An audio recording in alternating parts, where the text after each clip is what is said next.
ప్రజావాణి party అసలు ఎందుకు స్థాపించారు? దీని లక్ష్యం ఏంటి? How to live in the country. మా బైలాస్లో మొట్టమొదటిగా అదే పాయింట్ మేము రాసుకున్నాం. ఇప్పుడున్న పార్టీలలో మీరు అనుకున్న లక్ష్యాలు కనిపించట్లేదా? లేదండి, కేవలం వాళ్ళ అధికారాన్ని నిలబెట్టుకోవటం కోసము, ఆస్తులు సంపాదించుకోవటం కోసం మాత్రమే ప్రయత్నం చేస్తున్నాయి. రేవంత్ రెడ్డి ప్రభుత్వం నడుస్తుంది. కాంగ్రెస్ పార్టీ అధికారంలోకి వస్తుందని వాళ్ళు అనుకోలేదు, ఎవరు అనుకోలేదు. వ్యతిరేకతతోని ఆల్టర్నేటివ్గా కాంగ్రెస్ పార్టీని ఎన్నుకున్నారు ప్రజలు. సెన్సేషన్ కోసం పనిచేస్తున్నారు కానీ డెవలప్మెంట్ కోసం పనిచేయడం లేదు. హైదరాబాద్లో హైడ్రా నడుస్తుంది. సిస్టమ్ ఈజ్ గుడ్, అంత ధైర్యం లేదు. వీళ్ళు ఎట్లా హైడ్రాను మూసుకుంటారు. టీఆర్ఎస్ దాని మీద వ్యతిరేకతతో కాంగ్రెస్ని గెలిపించింది అని చెప్పేసి అంటున్నారు. మెయిన్గా ఆయన చేసిన పొరపాటు ఏంటంటే ఒక లిమిటెడ్ అనేది ఆయన పెట్టాడు. దాంట్లో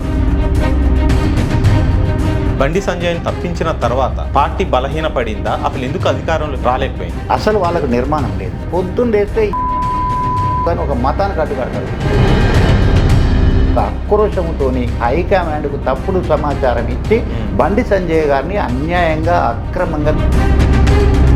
బీజేపీ పార్టీ మళ్ళీ ఇక్కడ అధ్యక్షుడు ఎవరు అనేది ఇప్పుడు జరుగుతుంది చర్చ. ఇప్పుడు ఎవరికి వచ్చే అవకాశం ఉంది? కేంద్రంలో ఉన్న వాళ్ళు కానీ కాదని ఈ తెలంగాణలో అడుగు పెట్టలేరు. వాళ్ళు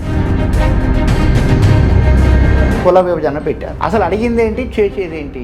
ఆధార్ కార్డు, పాన్ నెంబర్ చెప్పు, బ్యాంక్ అప్పు. ఎవడు చెప్తాడు బ్యాంక్ అప్పు? నిజం ఎవడు చెప్తాడు? ఎవరైనా చెప్తారు? అసలు జరిగే పనులేనా ఇవన్నీ?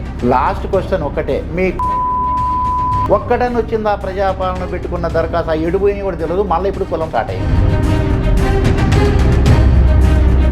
ఆర్ఎస్ ప్రవీణ్ కుమార్ చేసిన పని వలన ఇట్లుంటారా మానవులు అనే స్థితికి తీసుకొచ్చారు ఇవాళ. ప్రజావాణి పార్టీ అధికారంలోకి వస్తే ఏం చేయాలనుకుంటుంది? నేను ప్రజావాణి పార్టీ ఫౌండర్ ప్రెసిడెంట్గా, ఒక ఎమ్మెల్యే, ఎంపీ కాంటెస్టెడ్ క్యాండిడేట్గా ₹1 ఇవ్వకుండా మనం గెలుద్దామని నేను ప్రమాణం చేయడానికి సిద్ధంగా ఉన్నాను. ఈరోజు బీజేపీ పార్టీ కానీ, కాంగ్రెస్ పార్టీ కానీ, బీఆర్ఎస్ పార్టీ కానీ సిద్ధంగా ఉన్నారా? మీరే అవినీతి పరంగా గెలుస్తూ, మీరే అవినీతితోని పైకి వస్తూ, మీరే అవినీతితోని పరిపాలన అందిస్తూ, మీరే కమిషన్లు తీసుకుంటూ, మేమేదో పరిపాలన మార్పు తీసుకొస్తాం, ప్రజలను కాపాడుతామంటే ఎవరు నమ్ముతారండి? ఇవాళ